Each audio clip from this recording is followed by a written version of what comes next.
The winner of the silver medal representing Assam, please put your hands together for Rangila Daimari. I would request Mr. Akash Thakur to kindly hand over the medal and the souvenir to the winner.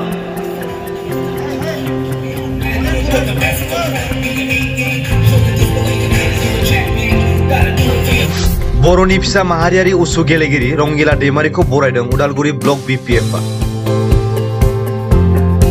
Udalguri जिल्लानि सिङाव थानाय भितर सनाय गामिनि थागिबि बिफा मुस्रि रबि दैमारि आरो बिमा मुस्रिमा रत्नि दैमारिनि सेथि फिसाजोआ थांनाय 28 सेप्तेम्बरनिफ्राय जागायनानै 12 अक्ट'बरसिम गुजरात रायजोनि सिङाव थानाय आहमेदाबाद गान्धी नोगोराव 36 थि माहारियारि उसु गेलेनायाव बर'नि फिसा थरायना रंगिला दैमारिया सिलभार मेडेल लाबोनो हादों।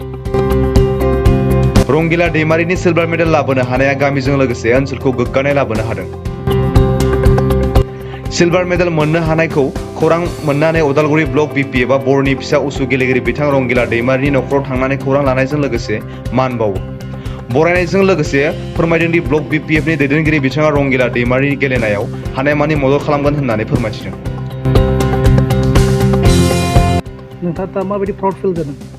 खुलुमबाय, आंनि मुङा रंगिला दैमारि, आंनि बिमानि नामा रत्नि दैमारि, आंनि बिफानि मुङा रबि दैमारि। आं जोबोद गोजोननाय मोन्दों बे सिलभार मेडेलखौ लाबोनानै, जे आंनि बिटिआर हालाम उदालगुरि डिस्ट्रिक्ट भितर सनायनि आसाम स्टेटनि नामखौ लाखिनो हादों। आं थेंक इउ होनो सानो, आंनि बिमा बिफाया आंजों बहुत सापर्ट खालामदों, आंनि आवगायलांनायाव हेल्प खालामफादों, आंजों लोगोसे थाफादों।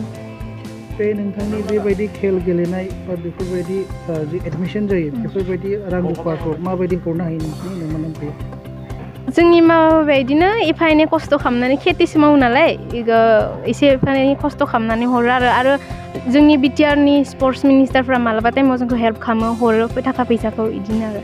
नोंथाङा मालानिफ्राय बेबायदियाव आवगायनाय बिदि स्पर्ट्स गेलेनायाव? आं 2013आवहाय जोंनि स्कुलावहाय फैदोंमोन सेल्फ डिफेन्सनि थाखाय, बेयावनो गेलेनानै बिदिनो गोसो जानाय, गोसो दुंलांनानै बिदिनो गेलेलांदों आरो। नोंथाङा बे बिटिआर हालामनि गासैबो रायजोफोरखौहाय मा खावलायहरनो सानो, जेरै नोंथाङा देरहाबोनो हाबाय? आं खावलायनो सानदों, आंजों बिदिनो लोगोसे अराय सम थाफा, रायजो राजाफोरनि बिटिआर हालामनि अननायफोरा थाफाबासो आं बिदिनो आवगायलांनो हागोन। आरो आं थेंक इउ होनो सानदों बेसेबांखिनि गासिबो आंखौ बेसेबांखिनि बरायदों, गासिबो मान सनमान होदों, गोजोननाय मोन्दों आरोना आंखौ बेफोरबायसा बरायफैदों, न'आव फैना बरायफैदों। मैयाबो आंखौ फैनाय लोगो लोगो डिस्ट्रिक्टनिफ्राय बरायदों, जोंनि सनाय आनसलिकनि आबसुफोराबो बरायदों, गासिबो बरायदों, आं जोबोद गोजोननाय मोन्दों आरो। दिनै नोंथांखौहाय बे उदालगुरिनि बिपिएफआव फैनानै नोंथांखौ दिनै वेलकाम खालामफैदों, माबायदि नांदों नोंथाङा? गोजोननाय मोन्दों जे आरो नेक्स्ट टाइम दा सिलभार मेडेल लाबोनो हादों। आं सानदों जे आरो बिसोरनि थाखाय आरोबाव नेक्स्ट टाइमाव गल्ड मेडेलखौनो लाबोनो हागोन आरो इन्टारनेसनेल लेभेलाव मेडेल लाबोनो हागोन। नोंथांनि फाइनाला माला जागोन आरो सोरजों मोनगोन बा माला बेफोरबायदि प्लेनिंआथ' दा श्रीनगराव दङ 28 अक्ट'बरनिफ्राय सिनियर नेसनेल, बेयाव जुदि आं मेडेल मोनोबा आङो एशियान गेम्सनि थाखाय ट्रायल होनो हागोन, इन्टारनेसनेलनि थाखाय ट्रायल होनो हागोन, बेयाव बेखौ चान्स दङ, माने ट्राय खालामदों आरो ना। नोंथाङा दा जिखिनि यां जेनेरेसन बिटिआरआव सेंग्रा सिख्लाफोर लाइमोनफोर दं, बेकाराव दङ, नोंथां बायदि सासे गेलेगिरि जानो थाखाय माबायदि खावलायहरनो सानो? बिदि आंबो जोंनि बर' हारिनि थाखाय, जोंनि बिटिआर हालामनि थाखाय गासिबखौबो आंनि लाइमोन बिब' बिनानाव फंबाय बिदा जोङो खोनानानै खोब मोजां मोनदों। जा नैबे भितर सनाय गामिनि मुस्रि रबि दैमारिनि आरो मुस्रिमा रतनि दैमारिनि आंगो फिसाजो थरायना रंगिला दैमारिया बावैसो सिगां जोंहा 36 नेशनेल गेम्सआव जितु उसु खेलायाव जोंहा सेकेन्ड प्राइज सिलभार मेडेल मोन्दों।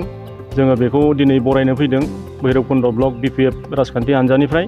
आरो जों थरायना रंगिला दैमारिया जाहाथे नेशनेल लेभेलनिफ्राय इन्टारनेशनेल लेभेलसिमबो थांनानै जाहाथे जोंनि गेजेराव जाहाथे मोजां उसु गेलेग्रा जानानै जाहाथे गल्ड मेडेल लाबोनो हायो, जों बेखौ अबंगसायनाव आर'ज गाबनाय थाबाय।